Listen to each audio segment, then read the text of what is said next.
مسلمان کا پرسپیکٹو کسی بھی وبا کو ڈیل کرتے ہوئے غیر مسلم سے مختلف ہوتا ہے. ہمارا پرسپیکٹو کیا ہے؟ ہمارا پرسپیکٹو یہ ہے کہ یہ حال اللہ کی طرف سے آیا ہے تو ہم نے اللہ پہ بھروسہ کرتے ہوئے کرنا ہے. بھروسہ جس کو توکل کہتے ہیں. توکل کسے کہتے ہیں؟ توکل دیکھیں، اللہ جل شانہ نے اسباب پیدا کیے ہیں. اسباب کو اختیار نہ کرنا جہالت ہے. اسباب کو اختیار کر کے اس پہ یقین کرنا شرک ہے. اسباب کو اختیار کر کے یقین اللہ کی ذات عالی پہ کرنا، اس کا نام توکل ہے. اب ہم نے اسباب اختیار کر لیے. اسباب میں کیا کرنا ہے؟ تمام ڈاکٹر حضرات اس پہ متفق ہو گئے کہ بھائی دوا نہیں ہے ہمارے پاس.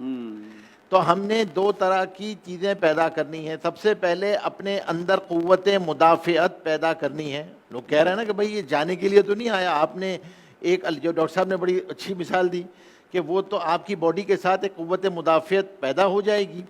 قوت مدافعت جسمانی نہیں ہے صرف. مومن کی قوت مدافعت اصل روحانی ہے. اپنی روحانی قوت ایمیون، اسپریچول ایمیون سسٹم کو ڈیولپ کرنا ہے. اور یہ یاد رکھیے کیونکہ اس موقع پہ شیطان دو طرح سے حملے کرتا ہے ایمان پہ. ایک مایوسی کے راستے سے اور ایک وہم کے راستے سے. ایک وہم اور ایک مایوسی کہ بھائی میں کیا ہوں گا، اور دوسری طرف یہ کہ ناشکری کہ میرے ہی ساتھ ہوا تھا یار، یہ ہمارے ساتھ کیا ہونا تھا، ابھی تو کاروبار کا وقت آ رہا تھا، ابھی تو سیزن آ رہا تھا اور اس سیزن میں یہ ہو گیا. یعنی اللہ تبارک و تعالیٰ کی طرف سے آیا ہے. اللہ جل شانہ رزاق ہیں، اللہ کی طرف سے اس میں خیر ہے. تو میں نے احتیاطی تدابیر اختیار کرنی ہے اپنے. اور اس کے بعد دیکھیں انسان جب دوڑ رہا ہوتا ہے نا تو دوڑتے ہوئے بعض دفعہ منزل سامنے نہیں رہتی ہے، آخرت سامنے نہیں روتی.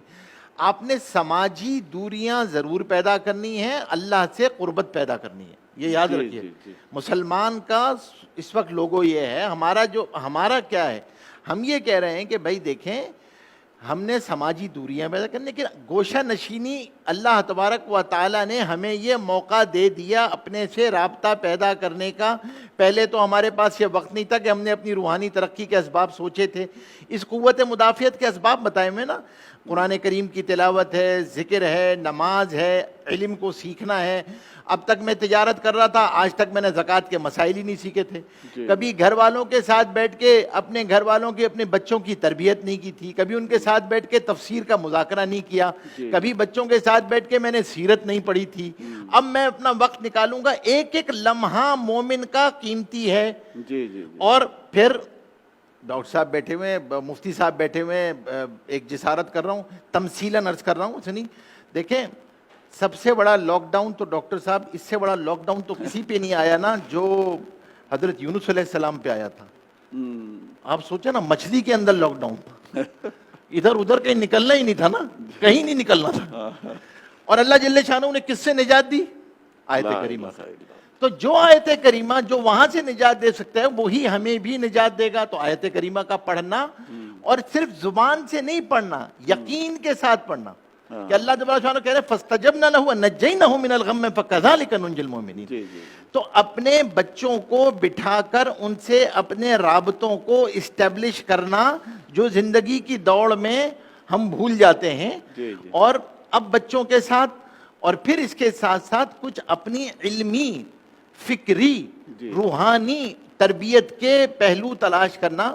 بزرگوں کے مواعظ ہیں، حضرت مفتی تقی عثمانی صاحب دامت برکاتہ، اصلاحی خطبات ہیں، بزرگوں کے اصلاحی خطبات ہیں، مواعظ ہیں، پھر کورسز ہیں، آن لائن کورسز ہو رہے ہیں، آپ ان کورسز میں، ورنہ اپنے اور گھر والوں کے ساتھ بیٹھ کے اپنے رابطوں کو، اللہ تبارک و تعالیٰ سے رابطہ بڑھانا بہت ضروری ہے. استغفار کی کثرت بہت ضروری ہے. دیکھیں کوئی بھی حال جو ہم پر آ رہا ہے اللہ کی طرف سے حال آیا ہے، اللہ ہی اس کو دور فرمائیں گے.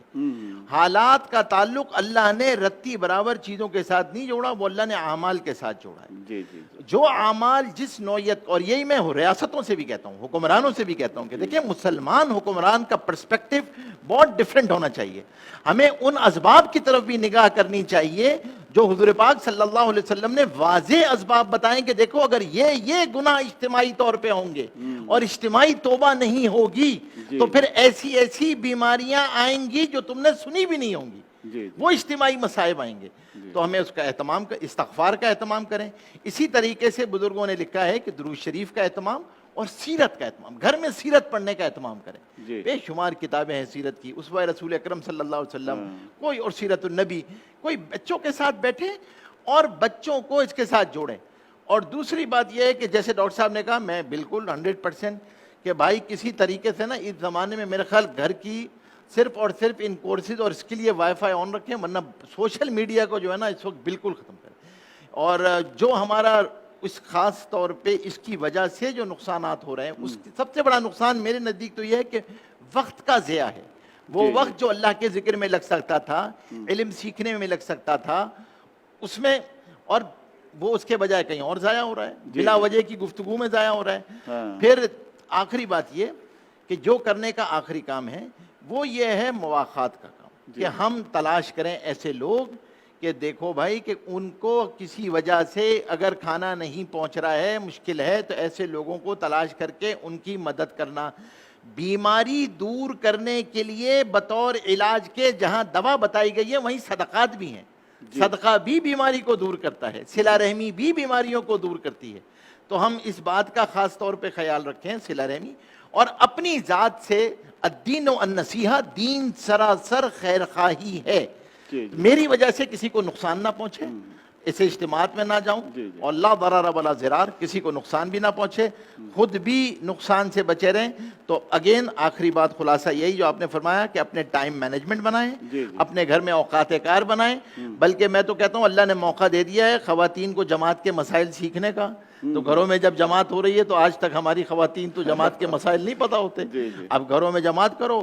بلکہ ہمارے بزرگ اساتذہ فرمایا کرتے تھے، بعض ہمارے شیخ مفتی زین العابدین صاحب، کہ بھائی گھر کی مستورات کو نماز مسجد کے اوقات کے ساتھ پڑھنی چاہیے. تو ابھی بھی اپنے گھر میں مسجد کے نماز کے اوقات مقرر کر لو اور گھر میں اس جماعت کے ساتھ پڑھو، گھر میں اہتمام کرو. تو انشاءاللہ گھر کا دین زندہ کرنے کا اللہ نے یہ موقع دیا ہے جو ہم مصروفیت میں بھاگ دوڑ میں فارغ ہو گئے تھے.